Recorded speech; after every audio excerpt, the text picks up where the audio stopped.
বাকসু সম্পূর্ণ রোডম্যাপ না দেওয়া হয় এবং বাকসু টোটালে বিষয়টা আমাদের সাথে আলোচনা না করে তাহলে আমরা প্রশাসনিক ভবনের তালা মারতে বাধ্য হব। সেই ধারাবাহিকতায় সরকারি প্রজনন কলেজের সাধারণ শিক্ষার্থীবৃন্দু আজকে প্রশাসনিক ভবনের সামনে সমবেত হয়েছেন।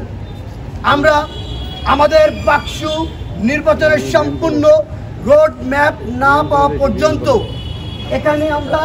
এখানে অবস্থান করব, এখান থেকে লড়বো না। পাশাপাশি প্রশাসনের দুইটা ডালাই আমরা এখন দেওয়া হবে যাতে প্রশাসনের অন্য কোনো কার্যক্রম না চলতে পারে। আমরা অনেক দেখেছি, অনেক ধৈর্য ধরেছি, ধৈর্যের বাঁধ আমাদের ভেঙে গেছে। প্রশাসনের কাছ থেকে ফলস্বরূপ কিছু পাইনি।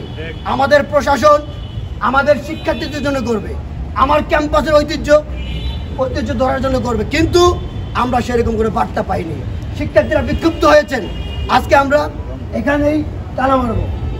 একটাই দাবি, আমাদের অতি দ্রুত বাক্স নির্বাচন রোডম্যাপ দেওয়া যত দ্রুত সম্ভব আমাদের নির্বাচনের কর্মসূচি তাদেরকে দিতে হবে এবং সুষ্ঠু নির্বাচনের মাধ্যমে আমরা ছাত্র প্রতিনিধি চাই ক্যাম্পাসে, কারণ ছাত্র প্রতিনিধি ছাড়া ক্যাম্পাসের সুষ্ঠু পরিবেশ ফিরিয়ে আনা সম্ভব না। যেখানে বিএম কলেজ ইতিহাসে একটা ঐতিহ্য, সেই ঐতিহ্য ধরে রাখার জন্য হলেও এখন অন্যান্য বিশ্ববিদ্যালয়গুলোর নির্বাচন শেষ, তো সেই ক্ষেত্রে বিএম কলেজ এখনো পিছিয়ে কেন? আমরা তো মেরুদণ্ডহীন প্রশাসন চাই না, আমরা চাই আমাদের কলেজ প্রশাসন অতি দ্রুত আমাদের রোডম্যাপ দিক, নির্বাচন দিক সুষ্ঠু। লাবণ্য রহমান, শিক্ষার্থী, সরকারি প্রজনন কলেজ, সমাজ কর্ম ডিপার্টমেন্ট।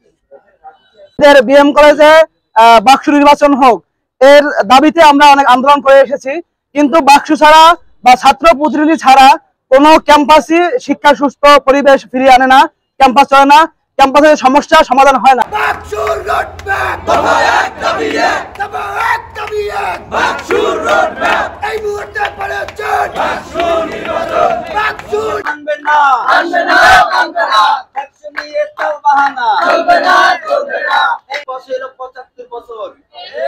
তাদের এখনো হয়ে আসতে 70 বছর পার হয়ে যাচ্ছে, তারা আমাদের বাক্সু নিয়ে যেতে চায়। আমি বলি, সেদিনে বলেছিলাম বাক্সু যদি কেউ নেওয়ার